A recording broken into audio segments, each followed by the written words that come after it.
আজ দেখো, এই যে আমাদের বাড়িতে আজ ধোকা রান্না হবে।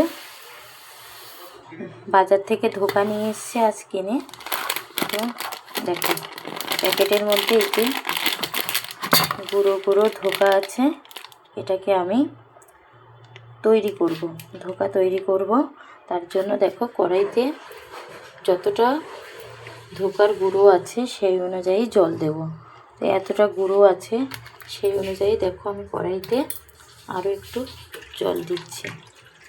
যে এতটা জল দেব, দিয়ে যখন এই জলটা ফুটবে,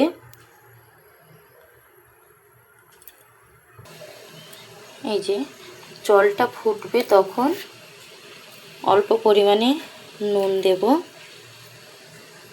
আর একটু চিনি দেব। দেখো, চিনিটা একটু বেশি দেব।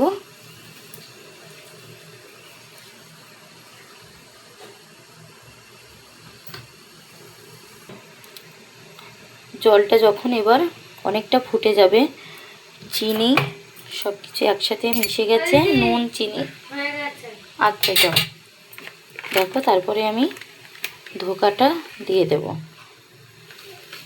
দেখো, এই যে ধোকাটা দিয়ে দেব। তারপরে এবার আস্তে আস্তে করে কড়াইতে নাড়ব।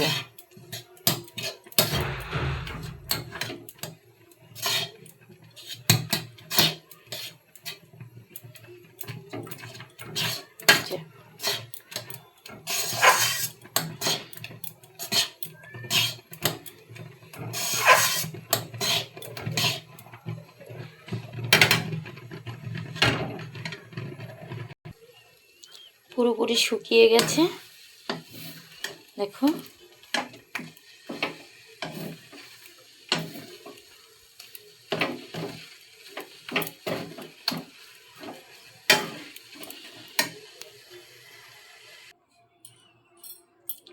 থালায় নামিয়ে নিয়েছি ধোকাটা। এবার আস্তে আস্তে এটাকে আমি সুন্দর করে পাতিয়ে দেব। যে থালার মধ্যে সুন্দর করে দেখো আমি ধোকাটাকে পাতিয়ে দিয়েছি। এবার এটা ঠান্ডা হবে। না, এখনো বাড়ি যাসনি। ঠিক আছে, হাই যা, এই বোতলটা কে ফেললো না? ঠিক আছে, হাই। দেখো, মিক্সিতে আমি জিরে, আদা আর শুকনো লঙ্কা একসাথে পেস্ট করে নিচ্ছি। মিক্সড হয়ে গেছে। এরপর আমি সেই ধোকাগুলোকে ছোট্ট ছোট্ট পিস করে করে কেটে নিয়েছি। দেখো, এই যে। তারপর কড়াইতে তেল দিচ্ছি। এবার ধোকাগুলোকে আমি ভেজে নেব তেলে। দেখো কি সুন্দর ধোকা ভাজা হচ্ছে।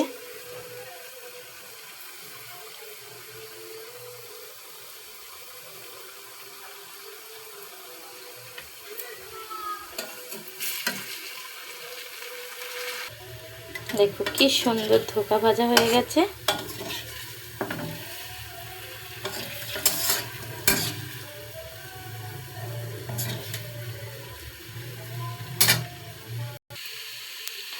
যে ছোট ছোট করে আলু কেটে ভেজে নিচ্ছি, এগুলো আমি ধোকা দিয়ে রান্না করব।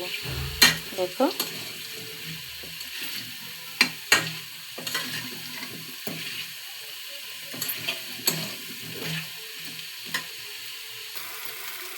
সব কিছু মশলা কষিয়ে নিয়েছি। দেখো কি সুন্দর কালার এসছে।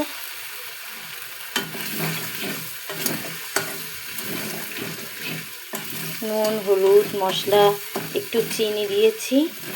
দেখো কি সুন্দর কালার এসছে। এবার আমি আলুগুলো দিয়ে দিলাম।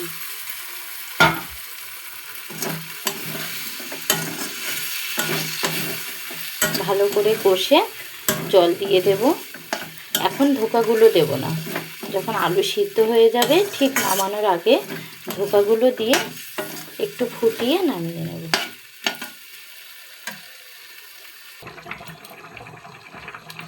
দেখো ঝোলও হয়ে গেছে, আলুগুলো সিদ্ধ হয়ে গেছে। এই যে দেখো আলুগুলো সিদ্ধ হয়ে গেছে।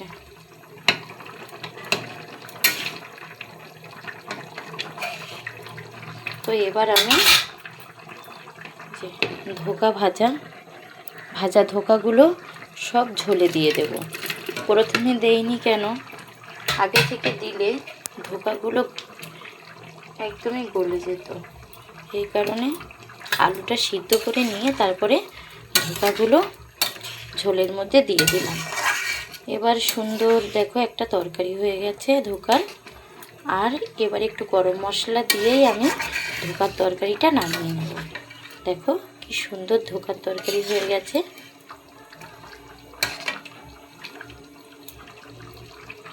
টাটা।